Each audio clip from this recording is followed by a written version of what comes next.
vamos ouvir a exposição da Palavra de Deus na voz do presbítero Washington. Amém. Bom dia, meus irmãos. A paz do Senhor para todos os nossos ouvintes.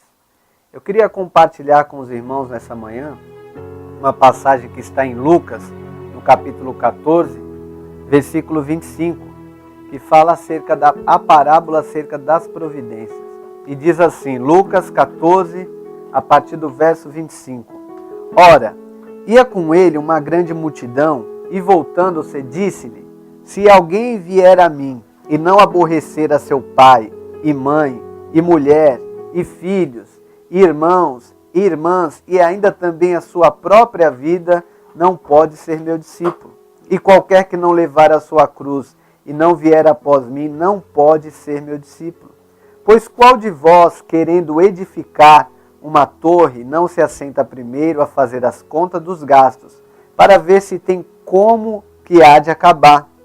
Para que não aconteça que, depois de haver posto os alicerces, e não a podendo acabar, todos que a virem comecem a escarnecer dele, dizendo, este homem começou a edificar e não pôde acabar.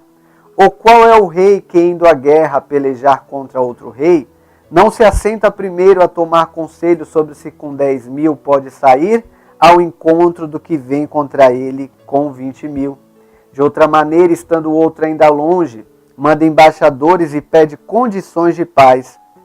Assim, pois, qualquer de vós que não renunciar a tudo quanto tem, não pode ser meu discípulo. Bom é o sal, mas se ele degenerar, como se adubará? Nem presta para a terra, nem para o monturo. Lança-no fora. Quem tem ouvidos para ouvir, que ouça. Amém, irmãos? Jesus aqui, nessa passagem, irmãos, ele vai frisar bem o custo de ser seu discípulo. Jesus, ele está frisando muito bem aqui o custo do discipulado. Aqui nesta parábola, havia muitas pessoas seguindo Jesus. Multidão, aqui diz que havia uma grande multidão. E Jesus volta-se a ele. E uma coisa que me impressiona em Jesus é que ele não se deixa levar pela vaidade de ter uma multidão seguindo e tentar manter elas ali a qualquer custo, agradando sempre com seus belos discursos e nunca confrontá-las, mas sim trazer a verdade para eles. E diz que essa grande multidão andando em volta de Jesus, e diz que de repente Jesus volta-se para eles. E Jesus vai dizer, se alguém vier a mim e não aborrecer pai e mãe e mulher e filhos, irmãs, irmãs e ainda a sua própria vida, não pode ser meu discípulo. Jesus queria mostrar para eles que seguir a Cristo iria além de acompanhar de perto. Jesus queria mostrar que precisava de uma ligação mais profunda. Aquela multidão acompanhava Jesus, mas sem um envolvimento, sem se envolver com a sua causa.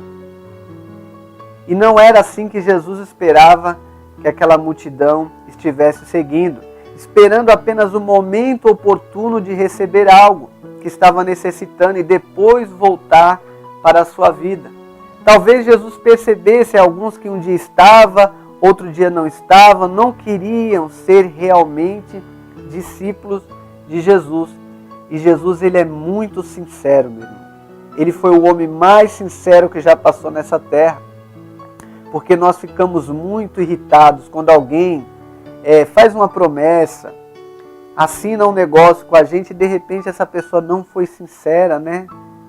Ela nos deixa ali a ver navios. Como nós ficamos decepcionados, mas com Jesus não. Jesus, ele é muito sincero. E com isso eu não quero dizer que Jesus tem algo ruim para nós, mas que haverá um custo, meu irmão. Haverá um custo para você ser esse verdadeiro discípulo do Senhor, para você poder alcançar a vida eterna. Nós sabemos que a salvação não é pelas obras. Efésios 2,8 diz o quê? Pela graça sois salvos. Isso não vem de vós, é dom de Deus. não vem das obras para que ninguém se glorie. Mas Jesus vai dizer o que em Mateus 24:13? Mas aquele que perseverar até o fim será salvo.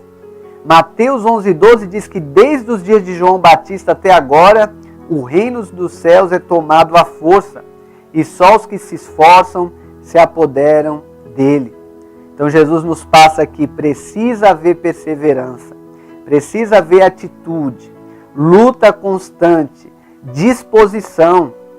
Depois que o homem pecou, meu irmão, você e eu só temos um propósito aqui nessa terra, que é levar a mensagem do Evangelho a outras pessoas.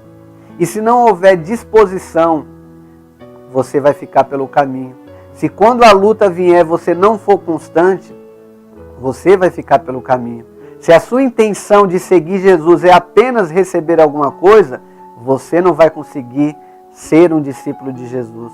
E é justamente isso que Jesus vai passar nessa parábola, acerca de como eu quero que vocês me sigam. Vocês precisam renunciar. Quando falar aborrecer aqui é amar menos. É quando você não coloca nada acima do Senhor Jesus. É quando Jesus ele não é apenas mais um item na sua agenda. É quando Jesus ele não é apenas um amuleto da sorte para você. Quantas das vezes as pessoas chegam e falam, irmão, ore por mim. E você fala, mas você precisa vir à igreja, você precisa cultuar, você precisa participar da ceia. Não, eu apenas quero uma oração, eu quero que resolva o meu problema. Então ela apenas vê Jesus como um amuleto, não como a solução e salvação para a sua vida. Porque aquele que está em Cristo, nova criatura é. Como Paulo dizia em Gálatas 2:20, não vivo eu, mas Cristo vive em mim. Mas muitos não entendem assim. E também não concordam com o evangelho de cruz, renúncia e abnegação.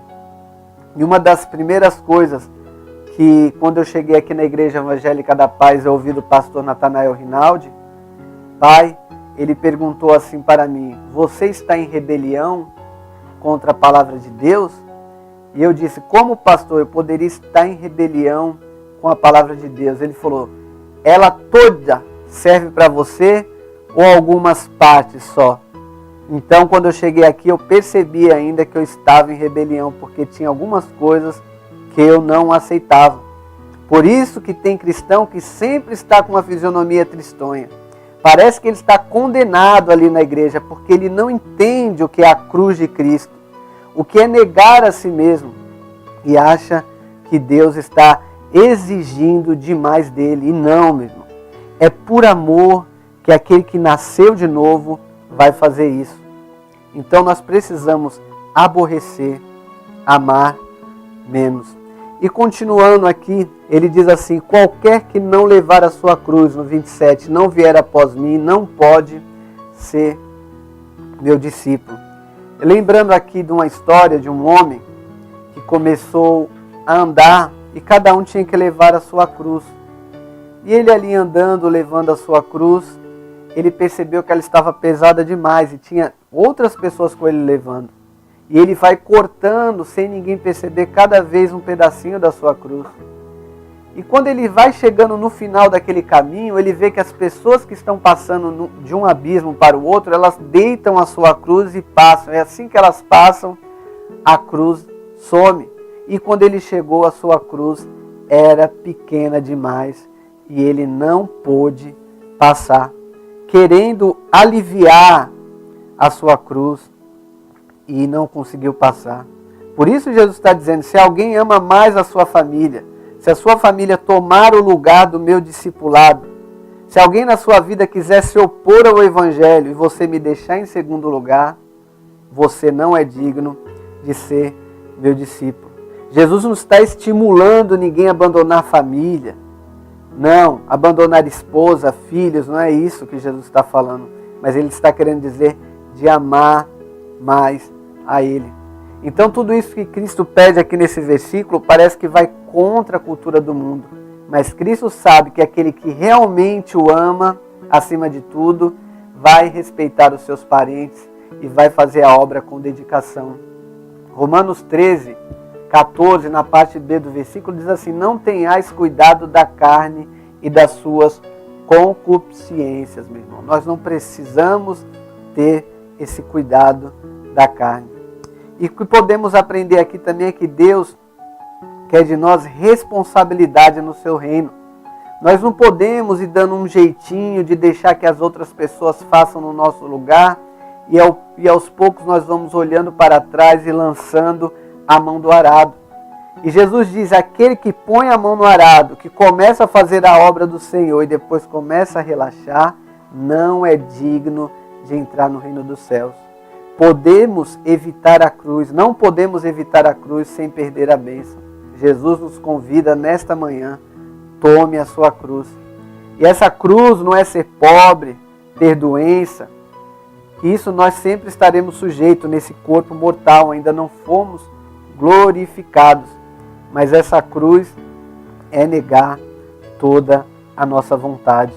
Jesus vai falar em Lucas 9:24, aquele que quiser ganhar a sua vida, perdê-la-á, mas aquele que por amor de mim perder a sua vida, acha-la-á. A vida eterna. É você imaginar um médico, você já deve ter visto na televisão, aquele médico sem fronteiras. Esse médico chegar em outro país e ele com medo de pegar alguma doença, ele renunciar ao seu trabalho. Ele não ajudar aquelas pessoas. Ele vai morrer com 80, 90 anos, mas ele vai morrer como um covarde. Mas aquele médico que vai ali no meio daquelas doenças terríveis, no meio daquelas pessoas, ele cuida delas, ele pode até morrer por causa de alguma doença, mas ele vai ser lembrado com honrarias.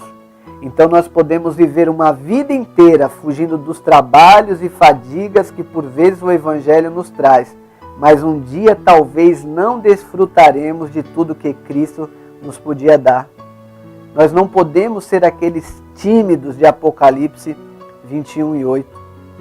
E aqui no verso 28 e 29, Jesus diz assim, pois qual de vós, querendo edificar uma torre, não se assenta primeiro a fazer as contas, para ver se pode acabar essa torre, para que não aconteça depois de haver posto os alicerces, não podendo acabar, todos as que a virem comecem a escarnecer dele.